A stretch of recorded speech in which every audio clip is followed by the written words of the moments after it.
அனைவருக்கும் வணக்கம். இந்த 2020 EIA குறித்து சில கட்டுரைகளை வாசித்துக் கொண்டிருந்த போது ஹிந்து நாளிதழ் ஒரு கட்டுரையை வெளியிட்டிருந்தார்கள். அதிலே ஒரு பெண்ணினுடைய பெயரை குறிப்பிட்டு சொல்லியிருந்தார்கள். ஒரு 19 வயது பல்கலைக்கழக மாணவி. அந்த பெண் ஏறத்தாழ 60 மாணவர் சங்கங்களையும் 400க்கும் மேற்பட்ட மாணவர்களையும் ஒன்றாக இணைத்து மத்திய அரசின் இந்த EIA 2020க்கு எதிராக போராடி கொண்டிருக்கிறார் என்கிற செய்திதான் ஆச்சரியகரமாக இருந்தது. எப்படி நம்ம ஊர்ல இன்னும் இந்த ஊடகங்கள் பார்வைக்கு கூட இந்த செய்தி வந்து சேரல, எந்த அரசியல் கட்சியினுடைய தலைவர்களும் பேச தொடங்கல. ஆனால் ஒரு கல்லூரி மாணவி இவ்வளவு பேரை திரட்டி இந்த போராட்டத்தை நடத்தி கொண்டிருக்கிறாரே, யார் இவர் என்று தேட தொடங்கினோம். அப்படி தேடின போது கிடைச்சது என்னன்னா, அவங்க பேரு அஞ்சலி Dalmia.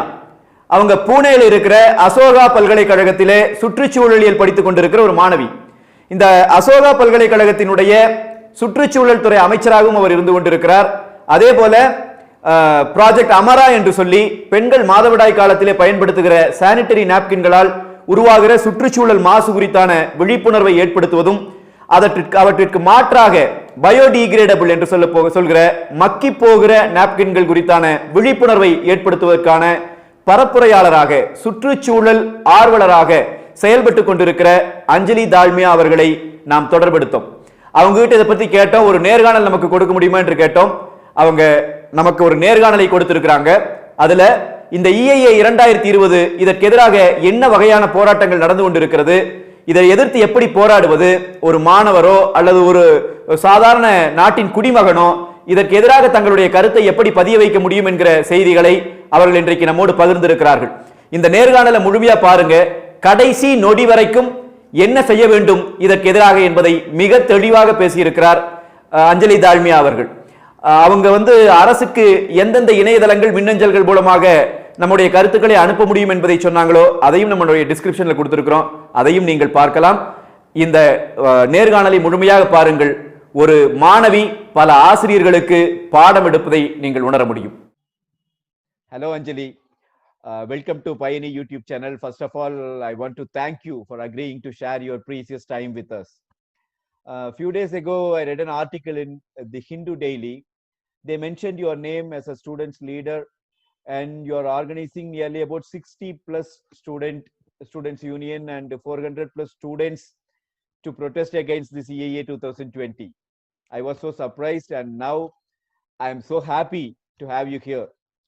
Anjali, my first question is, what is the actual problem behind this EIA 2020? Why you are opposing this? And what you want the people of the country to understand in this issue? So firstly, thank you so much for having me. So we can start quickly. I'll explain very briefly what the EIA is and what's wrong with the EIA 2020. So EIA stands for Environment Impact Assessment, and it's backed by something called the Environment Protection Act in India. This is a law, and it's basically there in place to make sure that the environment of India is protected. And anytime a new development project comes up, there are certain rules and regulations around it. So the Environment Impact Assessment, or the EIA that we're talking about, it's backed by the Environment Protection Act. And the first EIA was actually released in 1994. So through the EIA, it's used as a tool to assess any impact that a development project would have on an area, the environment, and the people. So these three things are very important. Area can include the roads, the lights, the houses, all of that. And then you have the people and the environment as well. So it takes, it's like a measure to see how the development project would affect these things. That's why the environment impact assessment is important.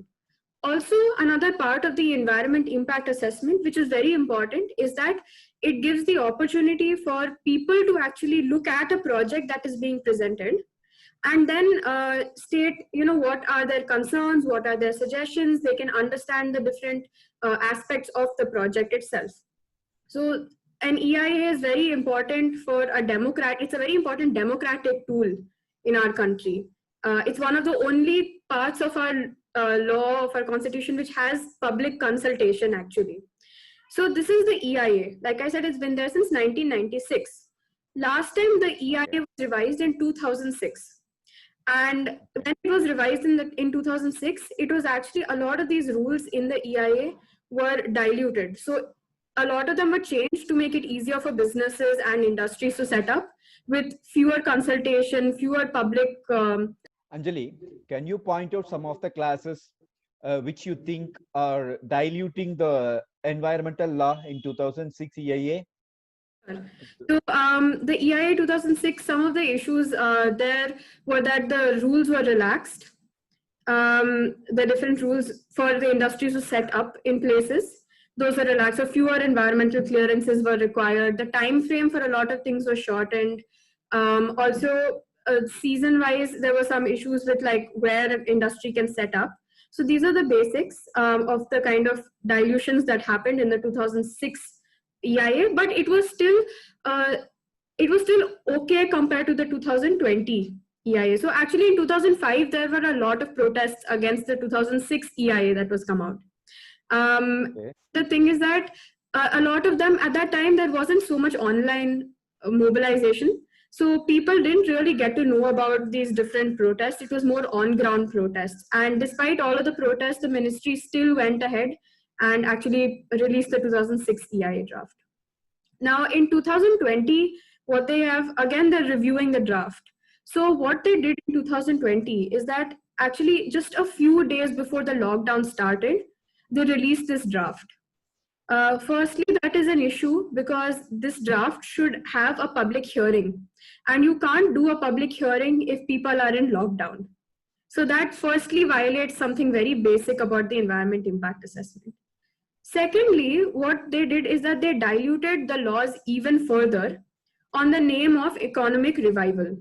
So because our economy has gone down in the pandemic, they've brought out this EIA to make it easier for business to set up. Many of you might be wondering, okay, so that's good. So what's the issue there? The issue is that a lot of this setup is actually without any consultation of different public groups, firstly. So a lot of industries like mining industries, chemical manufacturing industries, oil extraction, all strategic projects. So this is anything that the central government thinks is strategic. That also is included here, paint manufacturing. So here I have a question, Anjali. What is in this context? What is the actual meaning of the word strategic planning? Why the government people they are using the word strategic planning? If we consider some plans as strategic plans, then automatically the other plans are non-strategic, unstrategic. Am I correct? So what these government people they want to hide? What they want to hide behind this word strategic planning? What do you think? I think strategic planning means anything like defense, anything that is, between borders. So all border disputes, all defense things, anything which I think this might include nuclear, in my opinion. I think it's very possible. And I think other projects which they don't necessarily want either the public to know about or is just, yeah, it's debatable. I would say that debatable or things that they don't want public to know would probably come under strategic projects. It's a very easy way of hiding it. Yeah. Okay. Right. So all of these projects under the 2020 EIA don't need public consultation anymore, which means that the projects can put out their plan and start working without telling the public about it at all. So in this point itself, we can prove that this is totally undemocratic. It is against democracy. Am I correct? Correct. Yes, Okay. it is. Because it violates a basic fundamental right to information over here. And the basic EIA, the principle that it was formed on, which is public consultation, is removed. So that is a huge issue. Along with this, what they've done is they've also continued a clause called the post facto approval. So what means that an industry can, once they've decided the project, what they can do is they can clear land and they can level the land without getting an environmental clearance. So the environmental clearance is very important to, it basically gives, it's like a go that, okay, yes, you can go ahead with your project, it's environmentally safe. So a project can start that without having environmental clearance and then give a fine later on and get the environmental clearance. So you can imagine how much destruction this can cause. Damage is already done. So that is another huge issue. Then they've reduced a lot of public consultation time. So earlier we got 30 days to submit our questions and comments. Now it's only 20 days. And in a country like India, every state has a different language. Not everyone has internet access. So to get information to the most spread out places of India, you need more time than 20 days for any project, to disclose any project details. So these are some of the biggest issues. Along with this, every company has to, so basically once or twice a year, by the 2006 laws, it was twice a year. There were supposed to be reviews done of the company or the industry and see whether they are complying with the environment laws. What the 2020 EIA has done is that it's reduced this report to just once a year. And along with it, now there's no external body which does this review, but rather the company can submit their own report about how they're affecting the environment. So according to that, they can submit anything they want, technically. Yes. So these are just some of the main issues with it. Anjali, here I want to ask a question. In this issue, I think the 20 days is more than enough, because whether they are going to give us 20 days or 100 days, they are not going to consider the opinion of the people. So what is the use of these 20 days? That is true, actually. But actually, I would say in the past, there have been projects that, there's been an impact at least, that their voice has been heard. Whether or not the project was completely stopped is a different issue. But in the past, smaller projects, people's voices were heard to some extent. So it's not that it's completely useless. It can have an impact sometimes. But again, if you're reducing that time, it's, yeah. Okay, Anjali, okay. These are all the problems. My next question is, it seems you organized 60 plus students union and 400 plus students to protest against this EIA 2020. My question is, what you did actually? What is your method of protest? Because we were all in lockdown, we decided to write a very thorough letter and send it to the MOEFCC, the Ministry of Environment, Forest and Climate Change. And what we got done, so I'm the Environment Minister at Ashoka University. So this started as a project by the Environment Ministry at Ashoka University. And what we got is, after we drafted the letter, we got about 60 student unions and clubs to sign that letter. And we sent this to the Ministry of Environment. And we got the unions individually to also send the letter. So our demand was that the EIA be withdrawn, the EIA 2020 be withdrawn, and it be rewritten and published as, one, a law, and two, with public consultation. So with the expert consultation and public consultation, this was our demand in the letter. So obviously we did not hear back anything from the ministry. So after this, we sent another letter, this time to the PMO's office, the Prime Minister's office. And this was on 28th July. The first letter was on 25th July. June, not July. 25th June. And the second letter was 28th June. So in the second letter, I think we had around 80 student unions that had signed it. And it was, second letter was more about, we were asking the Prime Minister to give, listen to us youth as well, to involve us in the process. And we were also urging him to push the Ministry of Environment to look at our letter, to look at the other letters that had been sent, and to consider those. So along with this, we also submitted quite a few grievance reports on his My Government portal that is there, the PMO's My Government portal. But just actually yesterday, we received notifications that all of our grievance reports were actually disposed. So we get a reply. They deleted all of our grievance reports from their website. Okay. Platform, you can submit your issue to the government through that, and they'll usually reply to you about that issue. I have had many people who have gotten replies from the PMO's office through that portal. So we submitted a few of those grievance issues as please look at the EIA 2020. But yesterday I got a message on my email saying that all of my grievance reports have been deleted and they have not been replied to. So that is another issue here.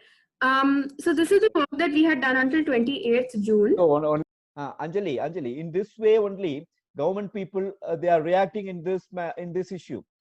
I think you know that 3 days ago, they have banned 3 websites: Fridays for Future, Let India Breathe, and there is no Earth B. These are all the websites they banned. These three are environmental websites. They banned only because they spread some of the newses that are against this EIA 2020, and they organized the people, the students and some other communities to protest against this EIA 2020. And now you are saying that your proposals are disposed. So in this way only the government people, they are reacting. Then what will be the future plan? What will be the future plan of protest? The protest that we are organizing from the students' perspective is we've actually brought together all of the student unions under the movement name Yugma Network, YUGMA. It means where rivers and ideas meet. So we are trying to bring Okay. the different student clubs, unions in this network. Yeah. And we are going to send a letter on Monday to the Ministry of Environment, and this time with all the law colleges signing it. So if Okay. our next step is we are trying to get as many unions on board. So that is, our letter is one way of doing it. Secondly, what we have realized is that right now, the most important thing to do is to raise awareness of the EIA 2020 and make it a national issue, because it is a national issue. So everyone should know about it. Right now, there's many people who don't know about it.